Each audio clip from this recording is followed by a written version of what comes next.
Përveç statistikave që e tregojnë se është rritur numri i turistëve këtu në Maqedoni, po shihen qartë që e kanë mbushur edhe kryeqytetin.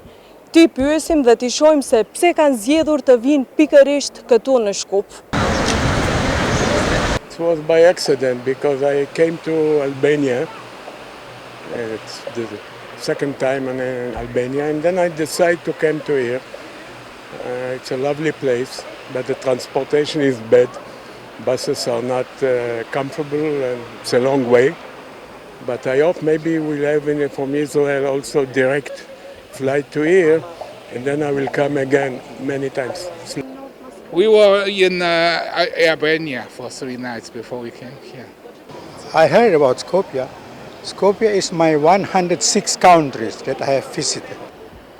It's 1st of May. We didn't do anything. We didn't have anything to do, so we decided to come and see the city for the first time. We're just passing through. Turistët shprehen se u pëlqen vendi dhe mikpritja e njerëzve, ndërsa një nga arsyet kryesore pse e zgjedhin është kostoja më e ulët krahasuar me vendet e tjera.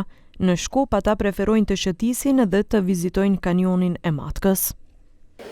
Just fun. I took a tour to the canyon, but I'm not so young. I'm over 70, so I'm not looking for hiking. Spend time, see people. I love this place. Yeah, people are so nice. Very nice people, very nice building. I like statues. I was in Ljubljana yesterday. He is quite cheap.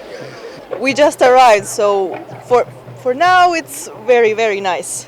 Do you visit other cities here in North Macedonia? We went to Ohrid. We were there for 2 days. Really beautiful. We went to the museum over there. It was really good. Yeah, it's Do good. you visit other cities here in North Macedonia? Yes, we go to Ohrid.